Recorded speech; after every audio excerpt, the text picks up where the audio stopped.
So thank you very much for being here, and it's really wonderful to have people come out on a day like this to remember Dr. Martin Luther King.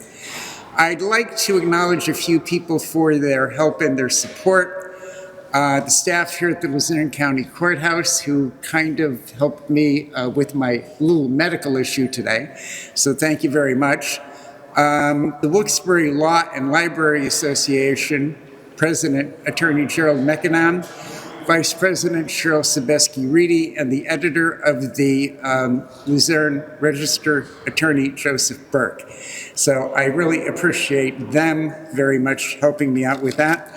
I'd like to acknowledge the two county council members that are here today, Brittany Stevenson and Leanne McDermott. Thank you very much for coming today. Also, Councilman Tony Brooks from the Wilkes-Barre City. If I'm missing anybody else, please let me know and I will correct that. Another person I would like to acknowledge today, and I'm probably going to embarrass him, is a good friend of mine from the Junction section of Pittston, Pennsylvania. He got me out of my house today to come to this event, and he is Bruce Prandy, and he is a retired first-class military veteran. So Bruce, thank you very much for getting me out of the house and getting me here. Thank you, Dave. No problem. One of the greatest blessings of my life, of my work life, is to be employed by the city of Wilkes-Barre. And every day I come to work, I get to work with this guy as my boss. The first term gave Wilkes-Barre a new attitude, a new sense of purpose, an invitation to join in making Wilkes-Barre a better city, not only to live in, but to thrive in. It's my pleasure to introduce to you our mayor, the NAACP Charter Cities Mayor, Mayor George Brown.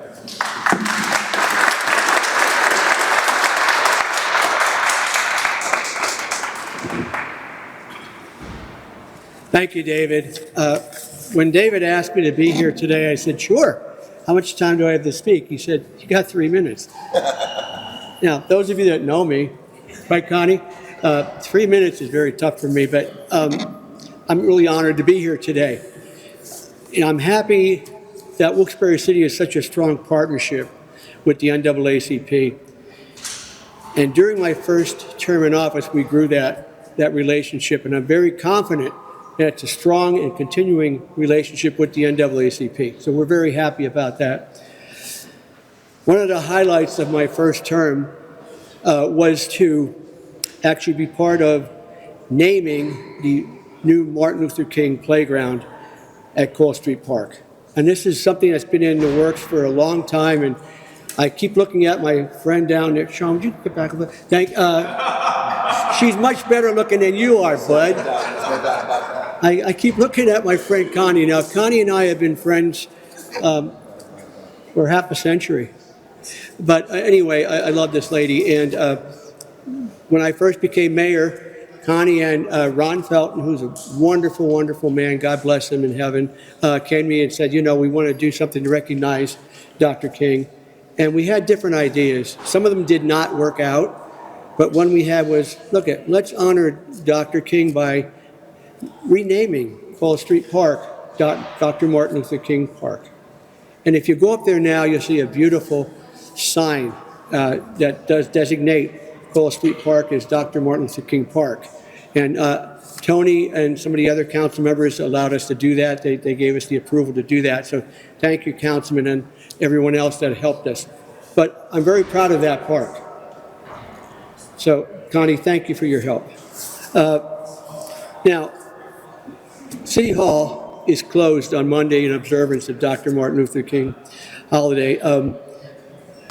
My goal, yes.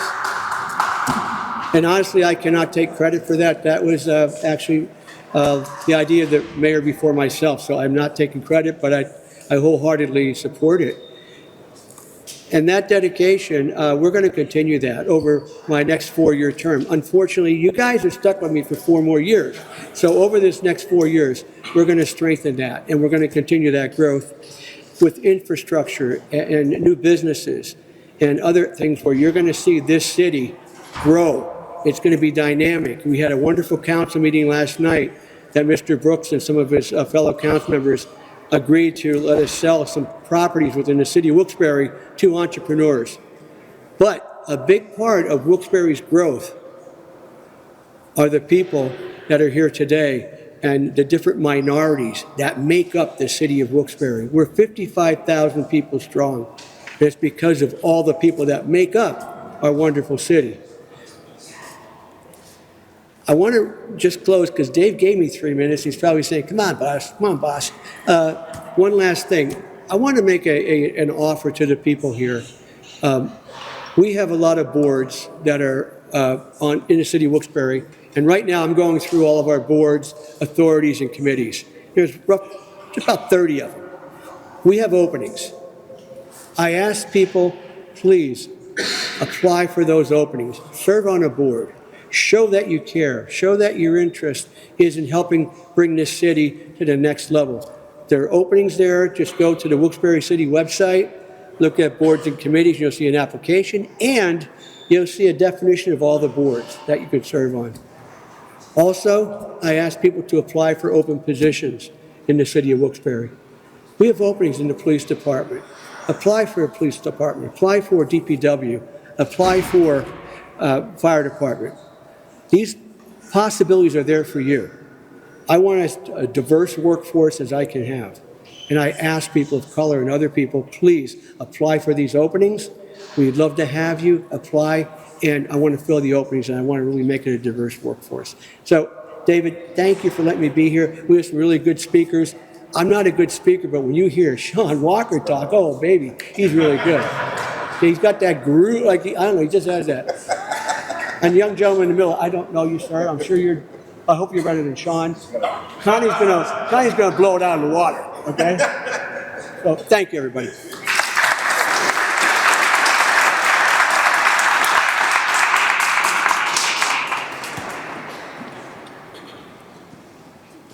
Mayor, I appreciate that. Thank you so much. One of the things that I wanted to do prior to this is to acknowledge the lack of presence of Ron Felton. Ron Felton was a tower of inspiration to all of us as a longtime leader of the NAACP. And any program that we put on is basically part of the inspiration that we had from Ron's leadership through the years, and I just wanted to mention that. The theme of today's program is the 4 foundations of Dr. King's life: faith, equality versus equity, justice, and the movement.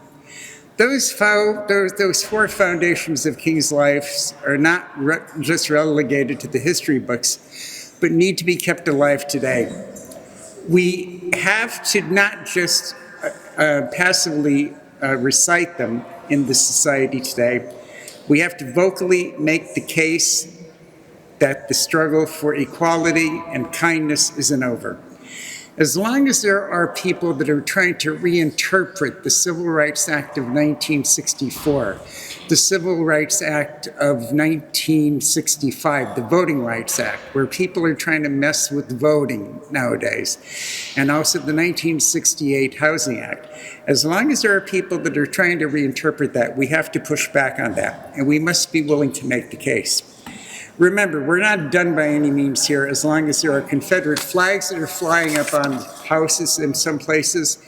And then on social media, people tend to want to dehumanize people.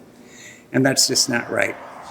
But we're here today to give you a program of information about Dr. King's life that you may or may not have known. Now, one of the overwhelming themes of the civil rights movement was the hymn, "We Shall Overcome." But a little known fact is that Dr. King regarded this first song you are about to hear being performed today by Mr. Don Shappelle and Don Sennett was Curtis Mayfield's "People Get Ready." So I bring you the 2 of them today to actually perform a couple of musical selections. And King saw "People Get Ready" as the song as a trip to the promised land to equality and justice. So Don Shappelle and Don Sennett.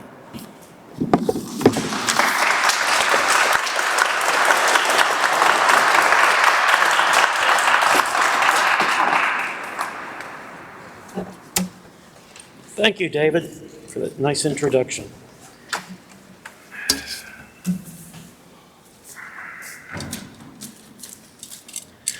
We're honored to be here, to be part of the celebration of Dr. Martin Luther King Jr.'s life and legacy. We're glad to sing a couple of songs, as David said. This was one of Dr. King's favorite songs, so we're going to start with it.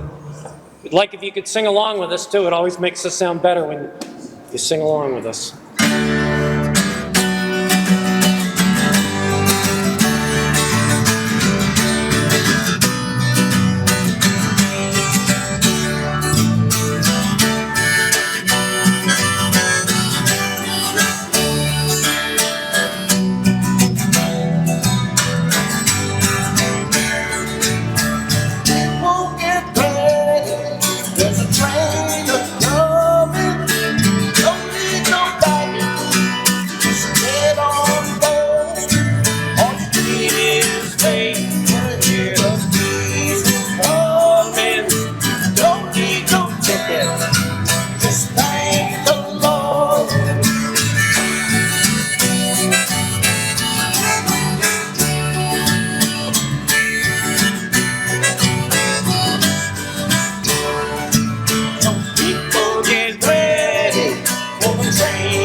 Thank you.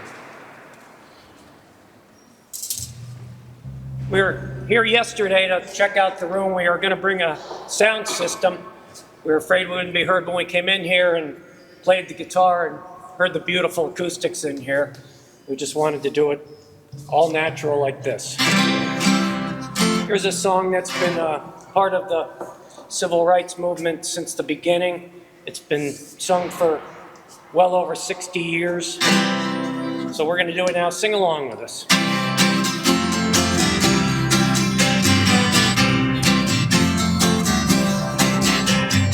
We shall overcome. We shall overcome. We shall overcome someday. Oh, deep in my heart, I do believe that we shall overcome someday. Sing along with us. We shall overcome. We shall overcome.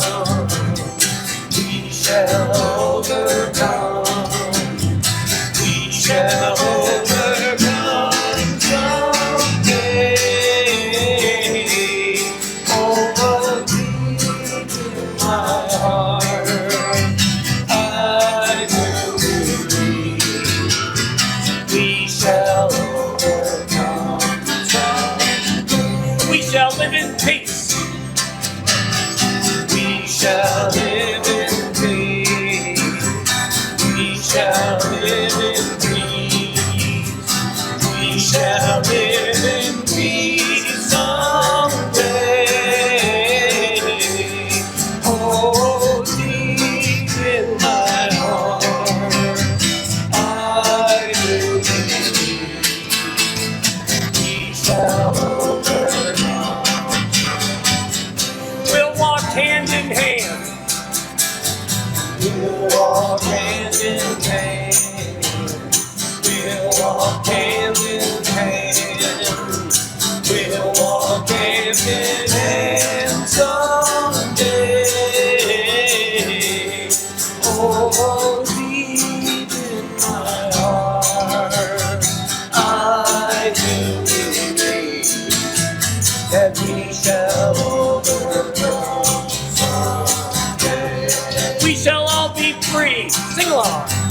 We shall all be free. We shall all be free. We shall all be free someday. Oh, deep in my heart, I do believe that we shall overcome. We shall overcome. We shall overcome. We shall overcome.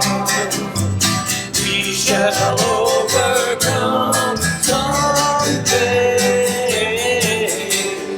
Oh, deep in my heart, I do believe we shall overcome someday. We shall overcome someday. We shall overcome someday. That's it. Thank you very much. We're going to do one more song for this part of the program. Then at the end, we're going to come back and play a last song to end the program after our speakers come up. This song is a song that was written by Pete Seeger back in 1949 and was also a major song that was sung through the civil rights period leading right up to the present. And it's one of our favorite songs. It's called If I Had a Hammer. Once again, sing along with us.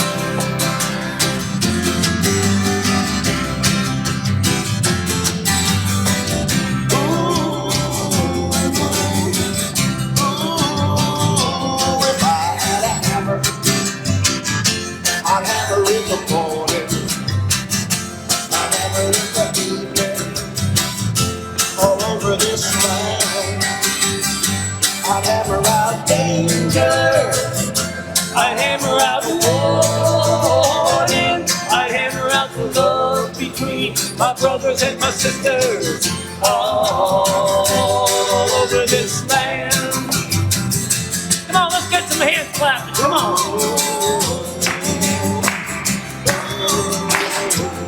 I had a bell, I bring it in the morning, I bring it in the evening, all over this land. I bring out danger, I bring out warning, I bring about the love between my brothers and my sisters, all over this land.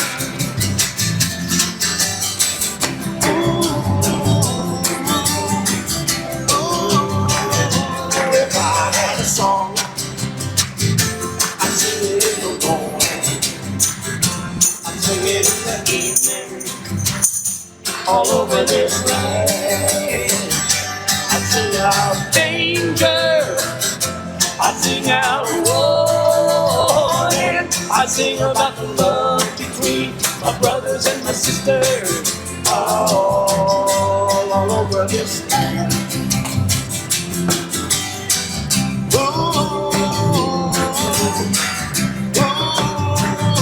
Well, I've got a hammer, and I've got a bell, and I've to sing all over this land. The hammer of justice, it's the bell of freedom.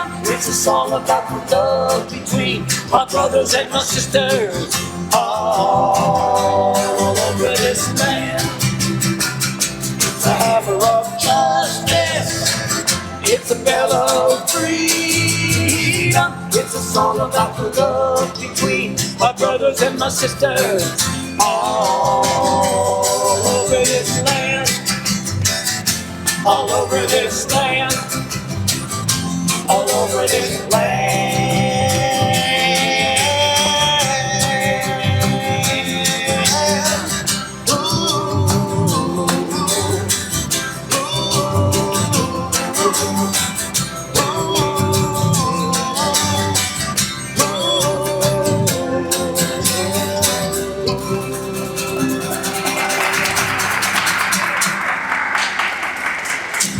Very much. That was written by Pete Seeger. Thank you.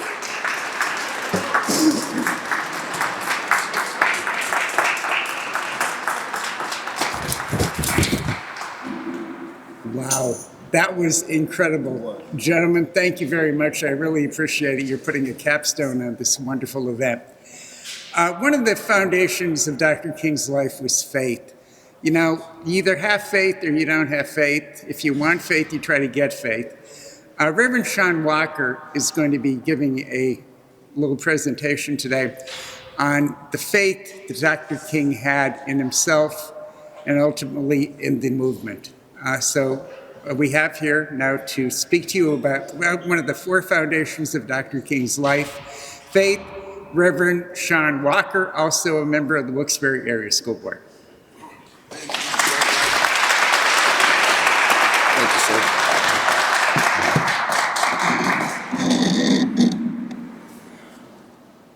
Good afternoon, everybody. Hope you are doing at least reasonably well on this Friday afternoon. This is a move now. This thing right here. Yep, that's a move.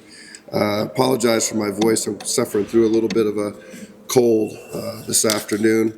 I want to thank Mayor Brown for setting me up for failure, setting those expectations really, really high. But I do sincerely want to thank Mr. Yankai and all of the fine folks who are responsible for putting this event together. It is certainly always for me an honor and a privilege to be speaking anywhere, but it's a particular honor and an extra special privilege to speak on MLK Day or during MLK celebrations. It always takes me back to my youth, to my childhood. That song, "We Shall Overcome."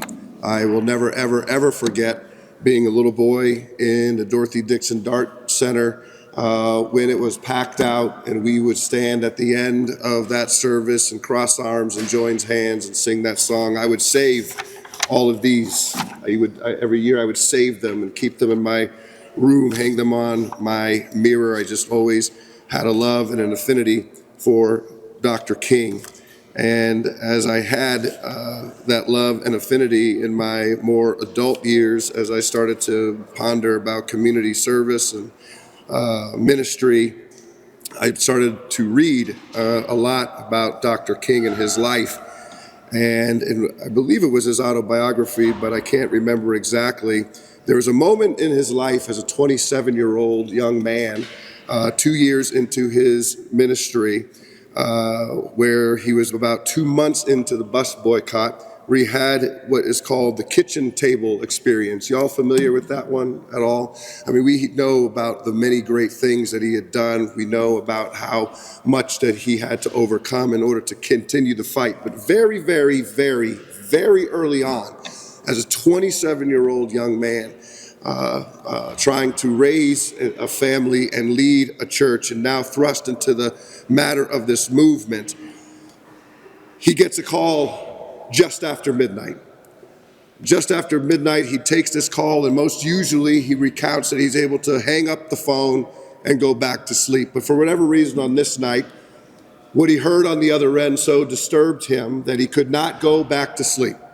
So he walks downstairs and into his kitchen and begins to brew a pot of coffee.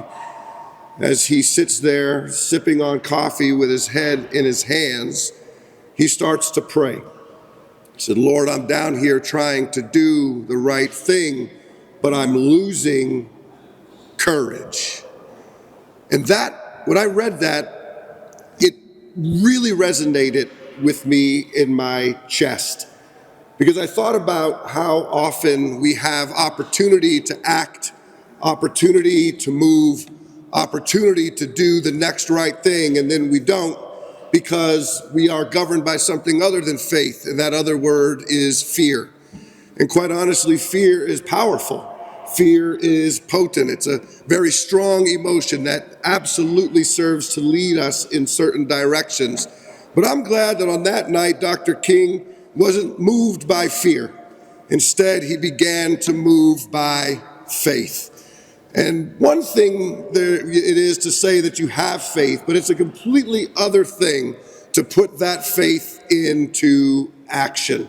And you can only do that when you understand that the move and the movement is worth it.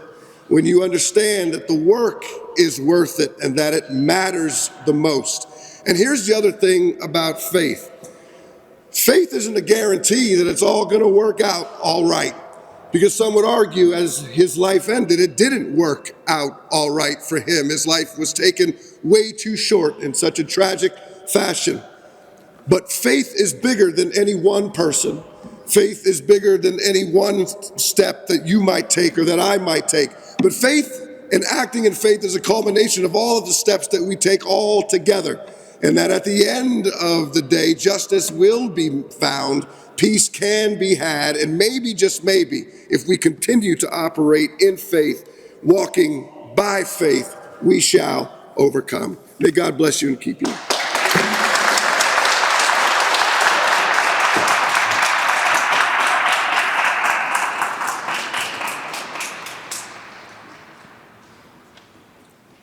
Reverend Walker, thank you very much. We really appreciate that.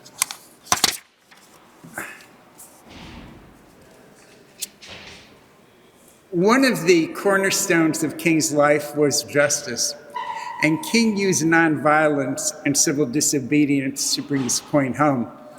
And in April of 1963, he and Ralph David Abernathy were arrested in Alabama for doing boycotts and other sit-ins, nonviolent operations for the civil rights movement back then. And he wrote a letter from jail in which, when released to the nation, set the stage for the March on Washington in August of that year. The people were astounded when they saw the length of the letter. It was about 11 pages long. And we're not going to read that letter for you today, but we feel it's very important that you get a synopsis of Dr. King's letter from an Alabama jail, where he strung it together with the pieces of paper that were provided by a trustee that was in jail with him. And here to read a synopsis of that particular letter and what it meant is Jahmeel Powers.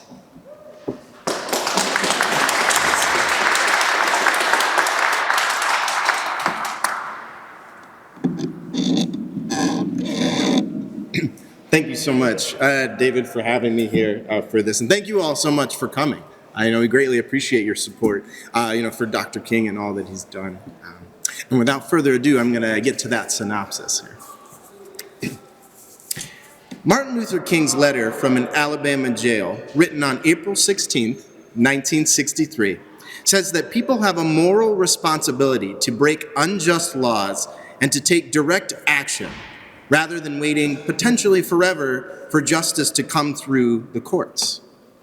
Responding to being referred to as an outsider, King writes, "Injustice anywhere is a threat to justice everywhere."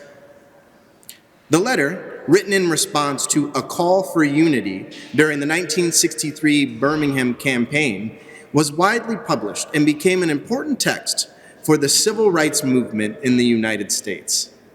The letter has been described as one of the most important historical documents penned by a modern political prisoner and is considered a classic document of civil disobedience. This powerful letter spells out the philosophy of the civil rights movement. Written in response to clergymen urging patience, King advocates for direct, nonviolent action to confront and resolve segregation, sparking the passage of the Civil Rights Act of 1964. The time for patience had ended in the spring of 1963, as plans were being made for a march on Washington, where King gave his iconic "I Have a Dream" speech. King and his cohort, Dr. Ralph David Abernathy, were to start a Birmingham campaign. The campaign began on April 3rd, 1963, with coordinated marches and sit-ins against racism and racial segregation in Birmingham.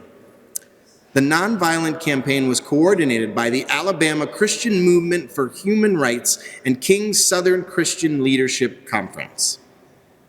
On April 10th, Circuit Judge W.A. Jenkins Jr. issued a blanket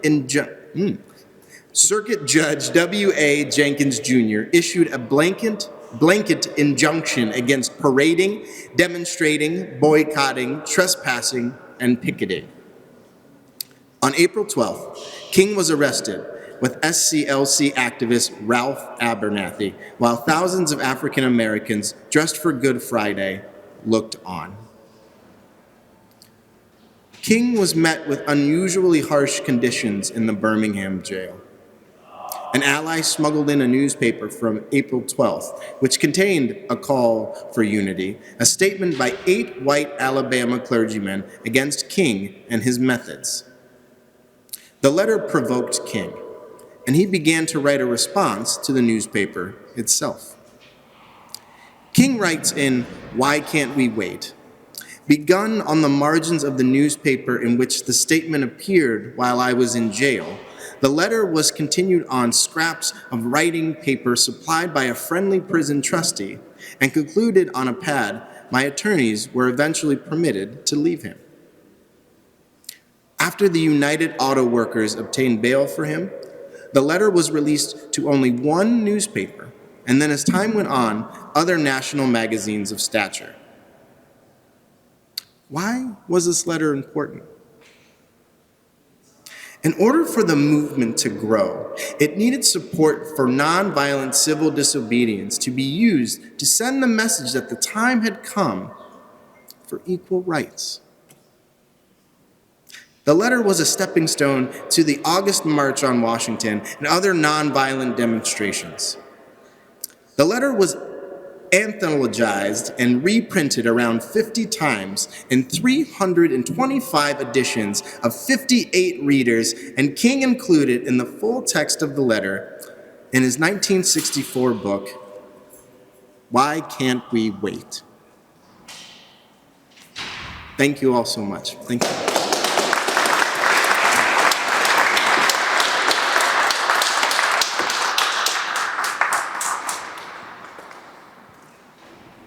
Thank you, Jahmeel. Appreciate that.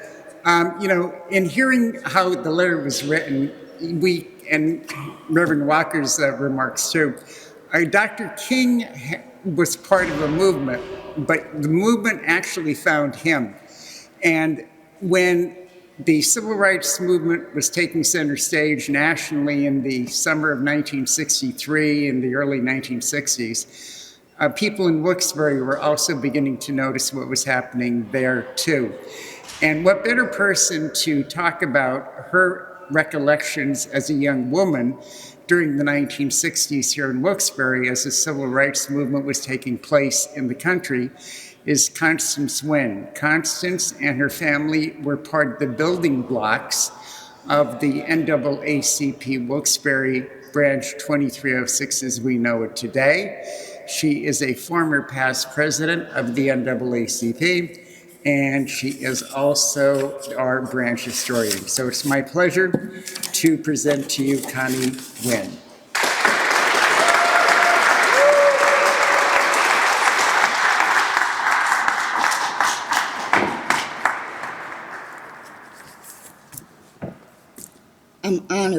to be a part of this program in this incredible building to honor the legacy of Dr. Martin Luther King.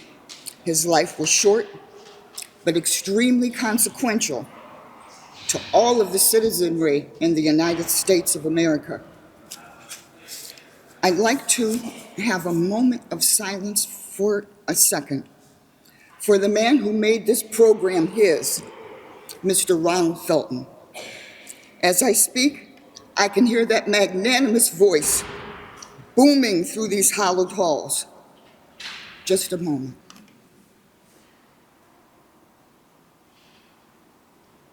Thank you. Life in the 60s was quite unique. New laws being passed concerning the African American, and jobs at that time were plentiful, but that was looking through the eyes of a 10-year-old child listening.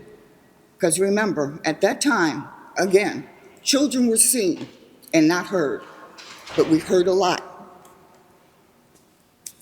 I was born in the era of that, and my mother, who went to local schools, and my father, who came to Wilkes-Barre from Virginia, was first a farmer or a sharecropper, but when he moved to Pennsylvania, he became a coal miner. And by the time the 60s came in, he was dying from silicosis, as my mother and I attended to his needs. He left us August of 1987. I am a 5th-generation descendant of 8 generations who were born and raised in Wilkes-Barre, and I am number 9 of 3 brothers and 5 sisters. By the time I was 5 or 6, my 2 oldest sisters, Marin and Phyllis, were already out of the house and on their own, as well as our oldest brother, Edward. The African American in the North was in a similar situation as the African American down South. Never as bad as what they were doing down there. And what is meant by this is that the North was open to the African American with subtle differences. We didn't have separate water fountains or toilets, but other areas were segregated. And if you wanted to go swimming, again, most places were separate but equal. They would have you swimming the next day or a different day. One of the favorite places to go was to the local YMCA. They had many programs open and available for the African American, but again, separate but equal. For myself, growing up, I was a Pollyanna, someone who loved reading books, poetry, quiet walks, with an excessively cheerful and optimistic mindset. My parents, who came through the Depression and truly had a hard time, allowed me to flourish in this way, and I was grateful. By the time I was 9 or 10, my second oldest brother, Melvin, was leaving the homestead to get married. Also at this time, we had 2 sisters, Valeda and Audrey, who were going down south to a college named Bennett. And HBC means Historical Black College in Greensboro, North Carolina. Before the March on Washington in '63, Dr. King spoke to the students at Bennett and AT&T, another historical black college, trying to make them aware of what was getting ready to happen to them if they did protest. In March, the family received a telegram from the 2 sisters making the family aware that in the next several weeks, they would be training or learning how to protest. They wanted our parents' permission to do so because what they were getting ready to embark upon was possible expulsion from college if they were placed in jail for protesting, as well as losing their scholarships and grants. When my parents received the telegram, my father dictated to my mother, "You tell those girls that what they are doing is right and just. They must do what is necessary." If they become expelled, they have a loving home to come back to, and we will figure it out from there. Well, the protests and sit-ins went extremely well. There were so many students protesting that they had to hold them in the fairgrounds, and the next day they were released to either go home or back to school. We received another telegram stating that the girls were fine. Both of my sisters graduated from Bennett College and went into their careers, which was teaching. Audrey in Washington, D.C., and Valeda in North Carolina. After 25 years of teaching in the nation's capital, Audrey came back home to Wilkes-Barre. Strangely, she couldn't find an apartment when she came home. She would talk to people on the phone, set up an appointment. Certain times were set, and the day it was, she would go to the appointment and no one would be there. After 5 or 6 of these turndowns, she had enough. She found out how many members constituted a start to an NAACP, and here we are, 40 years later, and the rest is history.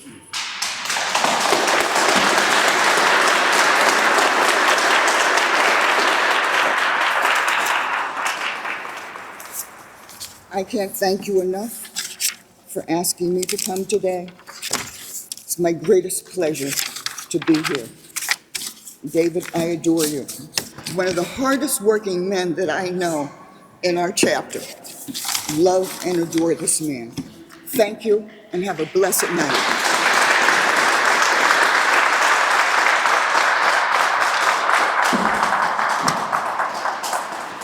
Well, thank you for the kind words. It's appreciated. When Dr. King was gunned down in Memphis, he was not only fighting for equality, but also equity. And, there was a garbage strike going on in Memphis, and he wanted to make sure that there was good wages for those people who were the garbage men who were striking in Memphis, Tennessee in 1968. And his successor, Dr. Abernathy, championed the Poor People's March.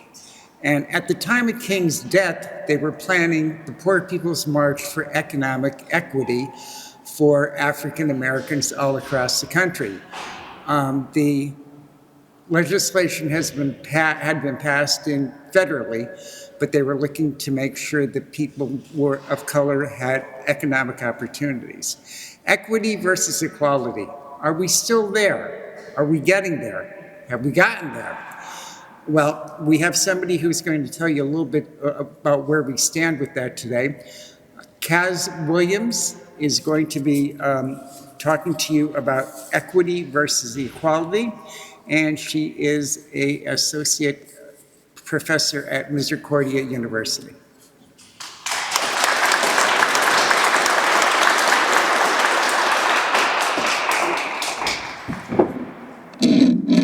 Thank you so much. I'm not sure if you can see me. I'm used to it, but I'm really cute.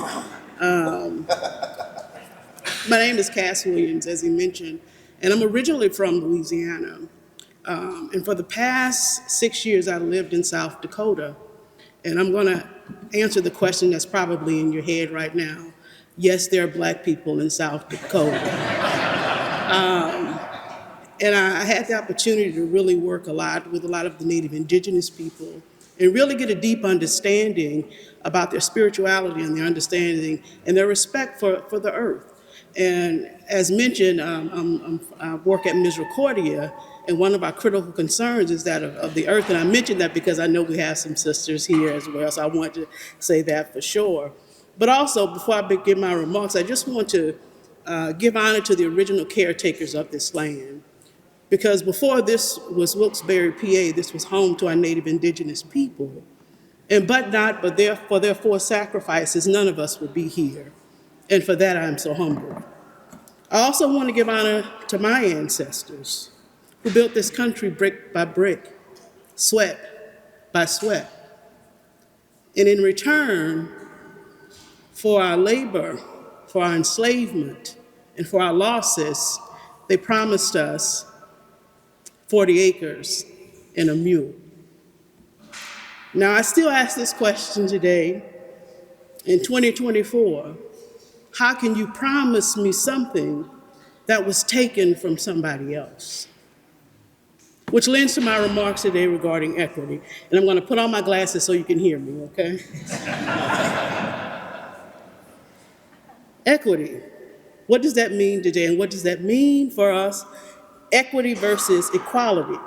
And so as I was preparing for my remarks, I consulted my friend Miriam. You all may know her, Merriam-Webster. She's a good friend of mine, and this is what she told me.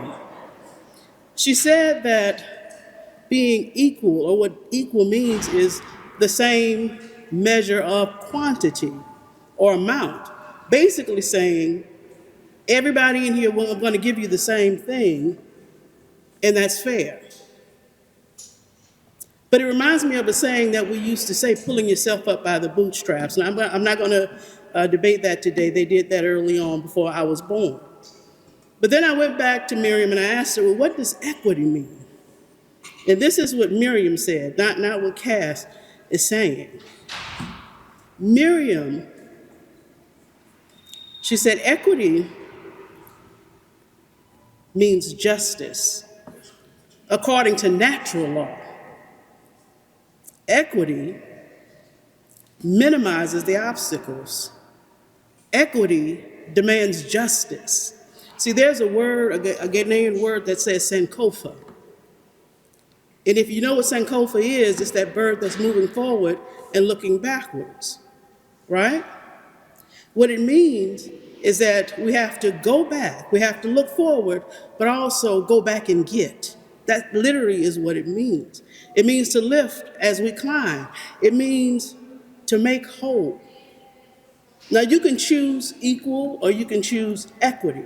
That's your choice, and that's for you to debate. But Dr. King said we can choose community or chaos. You pick the one that works for you. Now, I'm going to give three quick historical examples of where I've seen this word equal being used. And it's up for you to decide what you feel or see about that. The first place I've noticed it is in the Constitution. The Constitution said that I was considered 3/5 of a human. 3/5. That means for every 5 people in here, you only represent 3. I think the fire marshal might have a problem with that, right? Is that equal? Is that whole? And I'll tell you what the young people tell me, the math ain't mathing. All right, amen. Young, see, there we go. The next place I want to bring reference to is in the Declaration of Independence in 1776. Somewhere in the second paragraph, it says, we hold these truths to be self-evident that all men are created equal. Now let me repeat that. We hold these truths to be self-evident that all men are created equal. I recall Sojourner Truth asking the question, but ain't I a woman? Is that equal? Is that equitable? And then there's another place I go back and look in, and it was mentioned earlier by our speaker, this concept of separate but equal. That was constitutional law, right? Separate but equal. But let me bring you back a little bit. During slavery, it was illegal for African Americans to even read. Nobody ever heard of Phyllis Wheatley, I guess, but that's another story for another day. And we dealt with this whole thing about separate but equal in our school systems. Separate but equal, separate but equal. Our kids are being educated separately, but everyone is saying this is equal. But there was this grassroots organization back then in 1954, and you may have heard of it. It's called the NAACP. And they were led by a young attorney at that time named Thurgood Marshall, who had the audacity, the fortitude to walk into the highest court of this land and demand them to say, separate is inherently unequal. Think about that for a minute. That's pretty deep. That is natural law. That is equity. We still have work to do. I appreciate that we still have groups around here and people working together. And as the gentleman was singing the song, "We Shall Overcome," and I looked over at one of our elders and she was crying. That means a lot to me. That means a lot to us. We have a lot of work to do. You see, Dr. King was sowing the seeds of equity prior to his death. But what's interesting today, we have people that want to take his words and cherry pick and turning them around and make them mean something that what it didn't mean and taking it out of context. For some reason, we just want to focus on judging people by the content of their character and not by the color of their skin. And that's great, but even his own daughter said, please quit celebrating his life if you're not looking at the totality of his life and truly living out his words. What does that mean? Well, Kas, what are you saying? I don't want to get in trouble here. I know I'm in the courthouse, and I know we got some police around, but I already checked out the exits. I'm the first one out. I'm the first one out. As he said, the last march was for poor people. This was toward the end of his life. Working for poor people, equity. And this is what I think he was meaning when he said this phrase. He said, our next march, when we go back to DC, we're coming to get our check.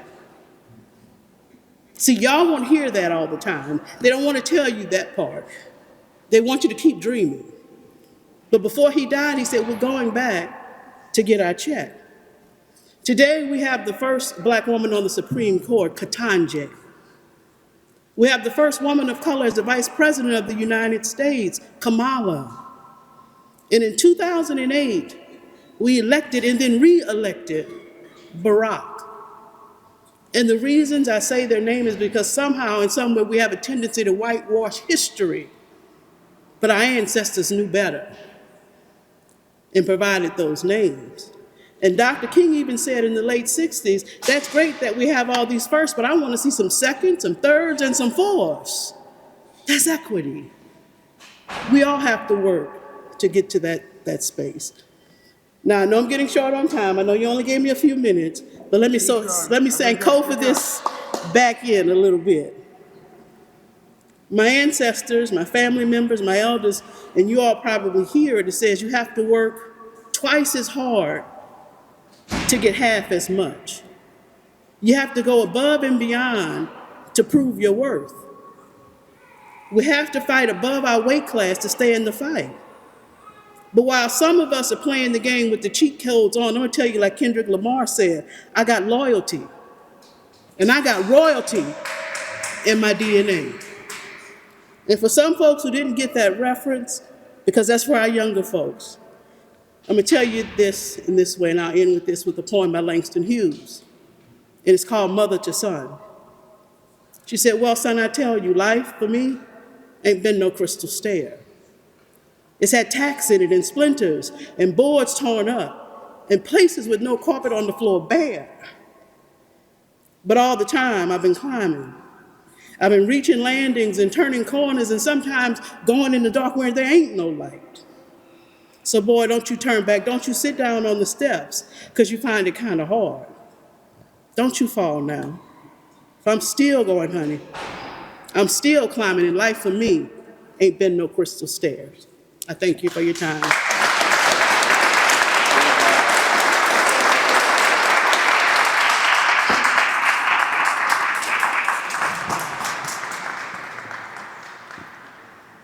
If I could ask all of you a small favor, just one more time for our speakers, Reverend Shawn Walker.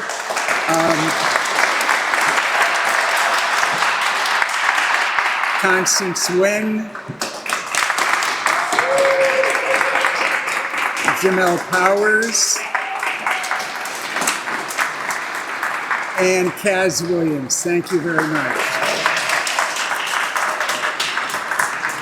Now, one of the things I'd like to acknowledge right now is Scott Cannon has been videotaping us, and this particular meeting that we had here today will be on Service Electric TV on Monday, January 15th, the 95th birthday of Dr. King. It's going to air at 9 p.m., and it will also be on Channel 509 and Channel 9 Service Electric TV. So Scott, thank you very much for your cooperation in putting this on tape and YouTube. So it'll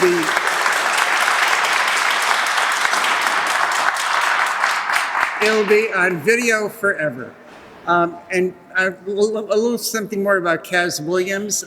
College Misericordia and some other great volunteers are going to be over at the Jewish Community Center on Monday from 9:30 a.m. until 12:30 p.m. And it's going to be a Martin Luther King Jr. Day of Service. And Attorney Kathy O'Donnell, who was instrumental in putting that program together, she's not here today because she's on PA Live promoting that NAACP program. But again, so your lawyers, that's where your friend Kathy is at this point. But the program over there is going to be a volunteer program where volunteers will come over and make fleece blankets. It's called Blankets and Broth. And the blankets are going to be donated to the Keystone Mission in Ruth's Place. So I just wanted to give you a little bit of a promotion on that. If you're not doing anything on Monday at the JCC over on 3rd Avenue, they'd be more than happy to have you there, and just a little note on that. So thank you very much. We're going to end this particular program with the wonderful gentlemen who were here before us and everything. I really appreciate them coming today. You know, I don't get out much, but a good friend of mine told me all about how great they are in terms of musical performances. And I don't know about you, but I was totally blown away by them coming here today, giving up their time and their talent. So just as they're setting up, let's give them one more round of applause.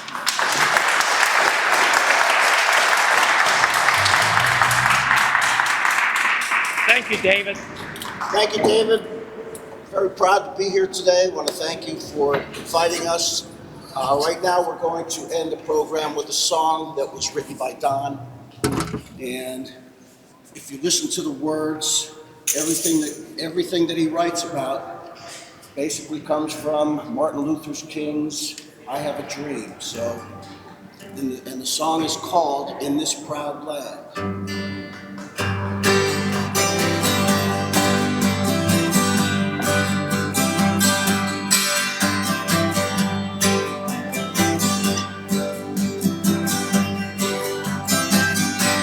In this proud land,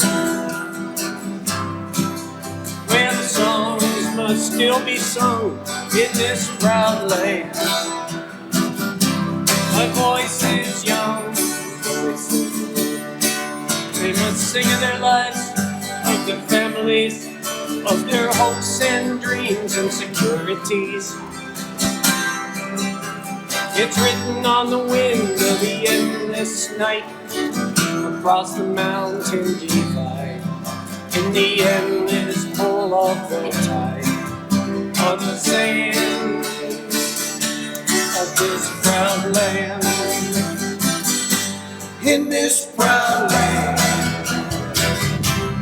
where the people, they must stand tall. In this proud land, for the writings upon the wall, and it's written in blood and solitude, in battlefields where so many stood.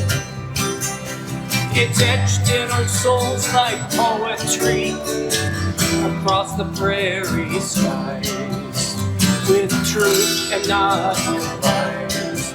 They must stand in this proud land. In this proud land, my ancestors joined together, built their homes, their cities, and their towns. In this proud land, they raised their families, they planted seeds in the ground, and they stood the test of time, and they lived and worked and died in the hillsides ring, with their voices still, with their laughter and their pride. In this proud land.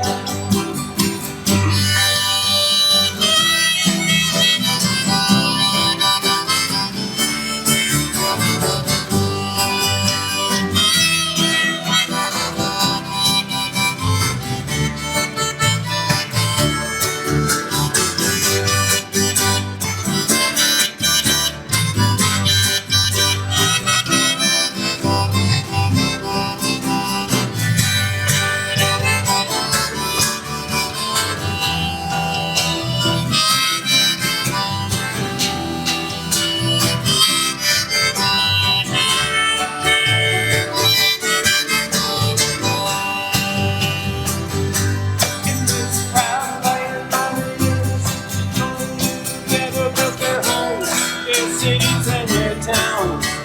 In this proud land, they raised their families and planted seeds in the ground. And they stood the test of time. And they lived and worked and died. And the hillsides ring with their voices, with their laughter and their pride. In this proud land, in this proud land, sister and brother must be treated as one. In this proud land, where the barriers of color must be finally undone. All men are created the same, in equality, without shame. And we can learn from the past and move onward, realize the greatest dream.